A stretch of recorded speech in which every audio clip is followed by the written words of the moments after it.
Allah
જે રસિયા ગવડાવ્યા મને તો ખૂબ આનંદ થયો. ખરેખર આપણે વેદમાં હોય ને એ રીતનું વાતાવરણ કરતું હતું.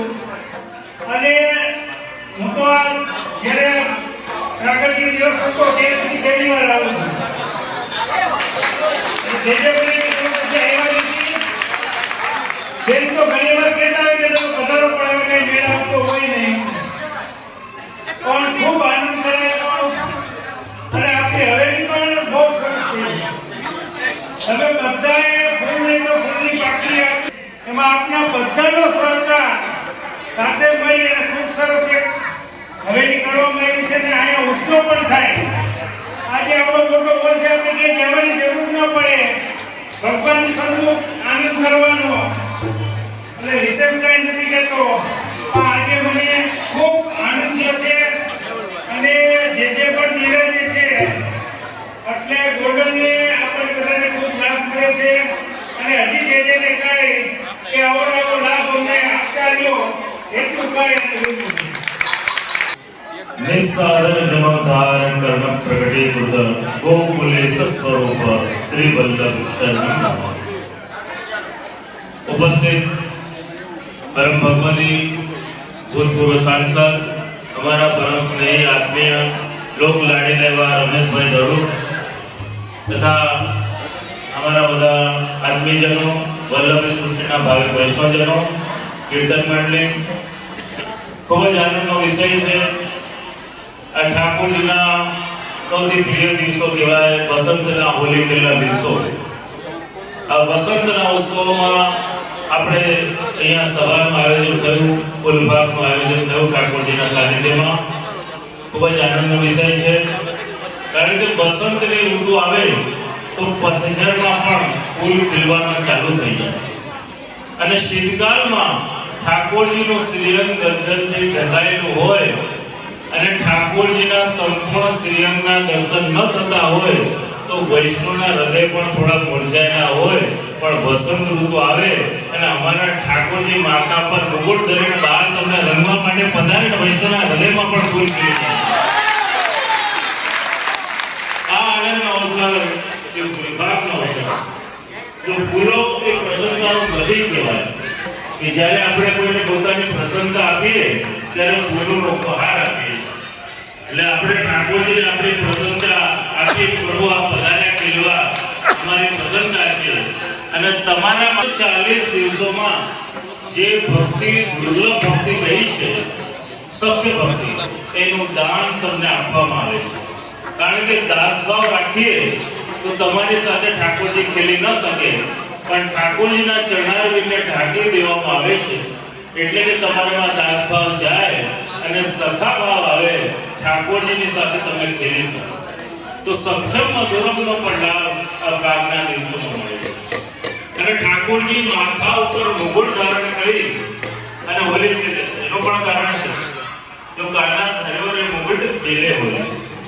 અને ઠાકોરજીનું મુગટ પુષ્ટિ માર્ગમાં થોડું માગવું આવે, સીધું ન આવે. કારણ કે જો કોઈ તરસ્યો માણસ ઊભો હોય અને કોઈની પાસે જલનો ઘડો ભરેલો હોય તો એ ઘડાને માગવું કરે તો પાણી આવે. એવી જ રીતે તમે બધા ઠાકોરજીની કૃપા માટે તરસ્યા જીવો છો. અમારા ઠાકોરજી કૃપાનો મુગટ વાગો કરે તો તમને એટલે ઠાકોરજી કૃપા કરવા હોલી ખેલ કરવા વધારે છે.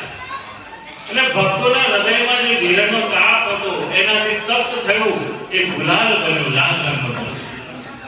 પછી અબીર હાથમાં આવી કે પ્રભુ અમે આપની સાથે ખેલવા તો આવ્યા છે, પણ અમારે કોઈ યાચના નથી, અમારી નિષ્કામ ભક્તિ છે. લીલો રંગ હાથમાં આવ્યો, હરિ કો ભાવે રંગ હરા, પ્રેમ કા હે યે રંગ હરા. પોતાના પ્રેમનું સમર્પણ.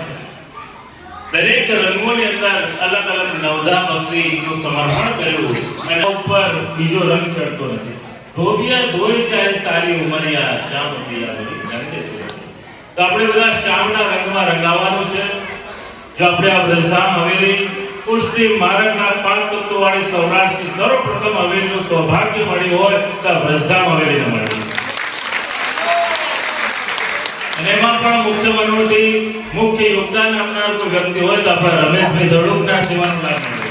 ખરેખર ધન્ય છે કે ઊભા પગે શરૂઆતથી જ્યારે આનો પાયો પોતાયો ત્યારથી રમેશભાઈ હાજર હતા કે જે હું છું કંઈ પણ કામ અટકવા નહીં દઉં, હું બધું આ હવેલીનું કાર્ય પૂરું કરીશ. અને આજે ખૂબ જ અતિ આનંદ થઈ રહ્યો છે. અમારા ઠાકોરજી પ્રસન્નતામાં બિરાજે છે, એમની સન્મુખમાં રમેશભાઈ પણ હાજર છે. અમારા ઠાકોરજીની પ્રસન્નતા સાહેબ, કારણ કે પાયાની સેવા કોઈ કરી હોય તો મારા ઠાકોરજી ક્યારેય ભૂલતા નથી. તમે એક ઈંટ પણ ધર્યું હોય ને અમારા ઠાકોરજી યાદ રાખે છે. આપણા વાર્તા સાહિત્યની અંદર તો એવા દાખલા છે કે તમે વિચાર ન કરી શકો. હરસાજીના 10 જન્મ થયા, એમાંથી એક જન્મ વલ્લભદાસજી નામે થયો. હિમાલત એવો પ્રસંગ કર્યો છે કે ગામની બહાર એક જૂનું મંદિર હતું. એક ભાઈ ત્યાં રોજ બેસવા જતા, એને પાન ખાવાની આદત હતી. એકવાર પાનમાં વધારે ચૂનો હતો તો મંદિરની દિવાલોમાં તિરાડો પડી હતી. એને થયું કે આજે આ ચૂનાની સેવા કરીને તિરાડો બંધ કર, બસ ખાલી આટલી સેવા કરી તો પણ ઠાકોરજી જન્મ જન્માંતરના પાપોમાંથી નિવૃત્ત થયા. તો વિચાર કરો કે જે ખરેખર ઊભા પગે સત્સંગ, સેવા, હવેલી કે માનવ સેવાના કાર્ય સતત ઊભા પગે કરતા હોય તો ખરેખર ઠાકોરજીની કૃપાના અધિકારી જ કહેવાય. બાકી આજના સમયમાં બહુ અઘરો વિષય છે કે આપણા દ્વારા આ કાર્ય થઈ શકવા. ઈચ્છા તો હજારો લોકો રાખતા હોય, મારે સારું કામ કરવું છે, મારે આમ કરવું છે, મારે કથા કરવી છે, યાત્રા કરવી છે, હવેલી બનાવવી છે, પણ ઘરમાં બિરાજતા નાના ઠાકોરજીના પણ મનોરથો પૂરા નથી કરી શકતા. પણ જે એ પણ કોઈને મૂંઝવતી હોય કે અમારા ઘરમાં જગ્યા નાની પડે છે, અગવડ સગવડ છે, તો આ વિશાળ પ્રજ્ઞા આવેલી બધા ઠાકોરજીઓનું સ્વાગત કરે છે કે આવો ગોપાલ, ત્યાં તો બિરાજો અપને બોલે. એ બધાના મનોરથો પણ અહીંયા સિદ્ધ કરવામાં આવશે. આ સુંદર અને આવું વિશાળ સ્વરૂપ શ્રીનાથજી જેવું એ પણ આખા સૌરાષ્ટ્રમાં ખાલી અહીં વિદ્યમાન છે. સાથે શ્રી મહાપ્રભુજી, યમુનાજી, નવનીતલાલ, ગોવર્ધન ગિરાજી, વિશ્રામ ઘાટ, આટલું બધું જોવું હોય તો બ્રજધામ જોવું પડે. પણ તમારા માટે આખું બ્રજધામ અમે અહીંયા લઈને આવ્યા. અને જો આ બ્રજધામનો મતલબ ખાલી એક ધામ કહી દેવું નહીં, પણ તમે બ્રજમાં જાઓ ને તો રોજ કંઈક ઉત્સવ મનોરંજન જોવા મળે. તો અહીંયા પણ એવું નહીં માનતા કે બધા ઉત્સવ પતી ગયા. જો એક ઉત્સવ હતા પછી બીજા ઉત્સવની તૈયારી, એ જ આપણે વૈષ્ણવ. એ બધું શીખવું હોય તો બાજુમાં જોઈ લેજો. એક કથા બદલ બીજી કથાને તે ખરેખર આટલું કરવું સહેલું નથી હોતું. તો એમાંથી પણ આપણે પ્રેરણા લેવા જેવી છે. એક સુંદર જાહેરાત કરતા આનંદ થાય છે. એપ્રિલ મહિનાના પહેલા વીકની અંદર શ્રી અવને મહારાણીજીનો ઉત્સવ આવી રહ્યો છે. અને આખા સૌરાષ્ટ્રમાં જે ઉત્સવ હજી સુધી નથી ઉજવાયો, તો એક ઐતિહાસિક 1008 યમુનાજીનો અતિ ભવ્ય ઉત્સવ અહીંયા ઉજવવાની તૈયારી. તે ઐતિહાસિક ઉત્સવમાં અત્યારથી નામ નોંધાવવાના ચાલુ કરી દેજો. લોટીજીની ઓછાવર પણ બહુ નાની રાખેલી છે, 500,000 એવું કંઈક જ રાખ્યું છે. વધુથી વધુ સંખ્યામાં જોડાય અને મોટી રકમો તો જુદી રાખેલી છે. અને મને લાગે છે જો રમેશભાઈની ઈચ્છા છે કે અમને પણ એમાં મુખ્ય મનોરથી બની દેવામાં આવે. અમને મનના ભાવ છે. મને લાગે છે કે જો ખરેખર ધન્ય છે આટલી તૈયારી. વાસ્તવમાં ખરેખર આ સહેલું નથી હોતું. બોલતાની સાથે તૈયારી રાખવી. એક ઐતિહાસિક આયોજન નવાજી રોજ ભવ્ય નગર યાત્રા નીકળશે. આખા સૌરાષ્ટ્રનું વૈષ્ણવ માથા ઉપર યમુનાજીના કલશ પધરાવીને ચાલશે તો આખું ગોંડલ પવિત્ર અને પાવન થઈ જશે. જ્યારે યમુનાજીની આખી અહીંયા લેવલ નીકળશે. ખરેખર સૌભાગ્યની ઘટના છે. આવું મહાન એક યાત્રા નીકળવાની છે ઐતિહાસિક. એમાં આપણે બધા જોડાઈ જવાનું છે. દરેક હાજર વૈષ્ણવ પોતાની યથાશક્તિ પ્રમાણે અત્યારથી જોડાય તો નાનું કરીને બધા જ મનોરથી બની શકશે. તમારા માતે સાક્ષાત શ્રી યમુના મહારાણીમાં આજે યમુનાજી પધાર્યા મારે ઘેરે રે, આજે આનંદની રે, આજે આનંદની રે, આજે યમુનાજી પધાર્યા મારે ઘેરે રે, આજે આનંદની રે, આજે આનંદની રે. બહુ મોટા સૌભાગ્યની વાત છે. સાક્ષાત મહારાણીમાં પદાર્પણ થાય આટલા બધા લોચીજીના સ્વરૂપમાં. ખરેખર આખા ગોંડલ શહેરને ભાગ્યશાળી થઈ જવાશે. યમુના મહારાણીમાંની કૃપા થશે. ઐતિહાસિક પર્વ છે. હજી સુધી સૌરાષ્ટ્રમાં આટલા મોટા લેવલ ઉપર નથી થયું. તમે વિચાર કરો કે 1008 તો ખાલી યમુનાજીના કલશવાળા, પછી 5-5, 10-10 એમના પરિવારવાળા, 10 થી 15,000 લોકોની વિશાળ સંખ્યા સમુદાયની અંદર જ્યારે નગર યાત્રા નીકળે તો આખા ગોંડલમાં શ્રી અવને મહારાણીની જય હો. પવિત્ર અને પાવન થઈ જવાનું છે. અત્યારથી જો તૈયારીઓ કરતો એ કેકના માથા ઉપર જે બિરાજ્યા છે મને યમુનાજીના દર્શન થવા જોઈએ. તો બધાનું જો ભાગ્ય ક્યાં હોય માનવ તો મસ્તક ઉપર. એ ભાગ્ય સૌભાગ્યનું દાન આપનાર કોણ? તો શ્રી યમુનાજી. જો આજે જીવનમાં કોઈને દુઃખી બી થતા હોય ને તો કદાચ એના ભાગ્યના દોષો નતો, તો એ ભાગ્યના દોષોને પણ બદલનાર કોણ? યમુનાજી. અને આ કાલના દોષોને તનુ નવત્વ, કોઈને જો બીમાર હોય એ માણસને તનુ નવત્વની બી પ્રાપ્તિ કરવી તો એ યમુનાજીમાં શક્તિ છે. તે બધી જ શક્તિઓથી જે ભરેલા છે એવી કૃપા શક્તિ સાક્ષાત શ્રી યમને મહારાણી કહેવાય. તેમને આપણે ગંભીરતાથી પધરાવવાનું છે. તો સૌરાષ્ટ્રના જે અહીંયા પણ અત્યારે હું જોઈ રહ્યો છું કે આજુબાજુના ગામથી પણ આવેલા છે, ખાલી ગોંડલના નથી, જેતપુરથી પણ આવેલા છે, આજુબાજુના ઘણા બધા ગામથી હાજર છે.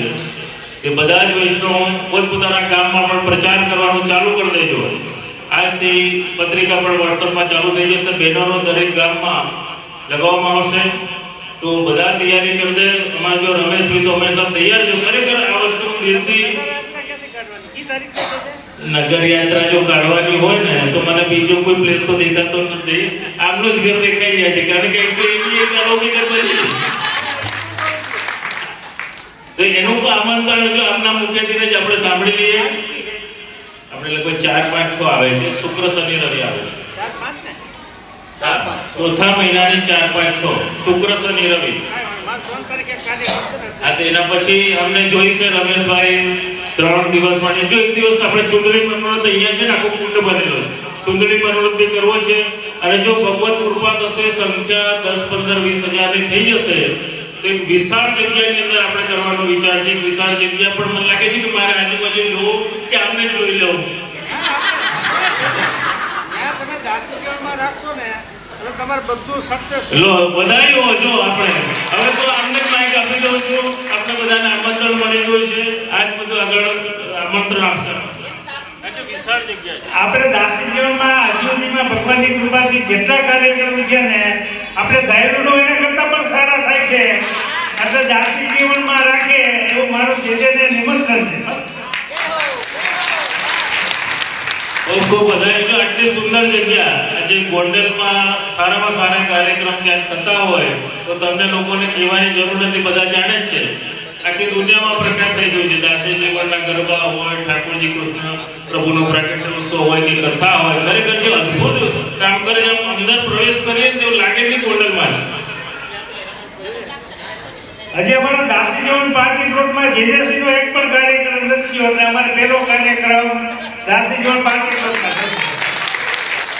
અને એમાં અમારાથી જે થતું હશે એટલું બધું અમે કરશું. બસ ખૂબ સુંદર આનંદની વાત છે. શ્રી અમનાજીના ગુણગાનનો મહોત્સવ એવું ભવ્ય આયોજન થશે. તો અમે પણ અમારા પરિવાર સાથે પધારશું અને અદ્ભુત આયોજન થવાનું છે. તો હવે જો રમેશભાઈ એમાં જોડાઈ ગયો તો પછી કઈ ઘટે? બધા સાક્ષી છો. ઉલટાનો સોનામાં સુગંધ ભળે એવું દિવ્ય ઐતિહાસિક આયોજન થાય. આખો સૌરાષ્ટ્ર લેવલ ઉપર મને લાગે છે કે દૂર દૂરથી લોકો આવશે. કારણ કે આવું યમુનાજીનો ઉત્સવ હજી સુધી લોકોએ જોયો નથી. એક ઐતિહાસિક આયોજન થશે અને આપણે અહીંયા સાક્ષાત જો યમુના મહારાણીજીનું સ્વરૂપ પણ વિદ્યમાન છે. જો યમુનાજીની ઈચ્છા થઈ જશે તો એમની પણ આપણે દાસી જીવનમાં પધરાવણી કરશું. કારણ કે આવું સ્વરૂપ બી ગોંડલમાં બીજી નથી બિરાજતું. સાક્ષાત શ્રી યમુનાજી બિરાજે છે. તો ખરેખર હવે તમે માનો છો કે ખરેખર નસીબદાર ભાગ્યશાળી ઠાકોરજીની કૃપા આવવાની છે. કારણ કે આટલું સરળતાથી જે પ્રાપ્ત થાય છે, જે આપણી તૈયારી છે એ ખરેખર અદ્ભુત તૈયારી કહેવાય. તો બીજો સાધારણ માનવ હોય તો વિચાર કરીશ અને જોઈશ ને કેમ છે શું છે, પણ તરત કૃપાને ઝીલી લેવી આ સાચી કૃપા. શાસ્ત્રો કહે છે શુભસ્ય શીઘ્રમ. સારા વિચાર માણસને ઉલચાવે, ખોટા વિચાર તરત સારા વિચારને અમલ કરવું. અને એટલે જ આ તમારે પ્રેરણા લેવાની. બધા લોટેજીમાં નામ અત્યારથી લખાવી દો. કારણ કે અમારે વ્રજમાં જવું પડશે, વ્રજથી બધું તૈયારીઓ કરવી પડશે. એટલે બહુ મોટી તૈયારી કરવાની છે. ટાઈમ ઓછો છે એટલે બધા તૈયાર થઈ જજો. રોજ રોજના બધાને બહેનોને કલર કોડ પણ આપવાના છે અને ચૂંટણી મનોરથની તૈયારી અને ઘણા ઉત્સવ કરવાના છે. એટલે બધા તૈયાર થઈ જજો. તો વિશેષમાં કંઈ ના કંઈ ખૂબ ખૂબ શુભકામના, સૌ આશીર્વાદ પાઠવું છું કે બધાના જીવનમાં ભગવત કૃપા ઉતરતી રહે, ઠાકોરજીની સેવા થતી રહે. એટલું કંઈ અમારા વખતે નહીં વિરામ માંગ્યું.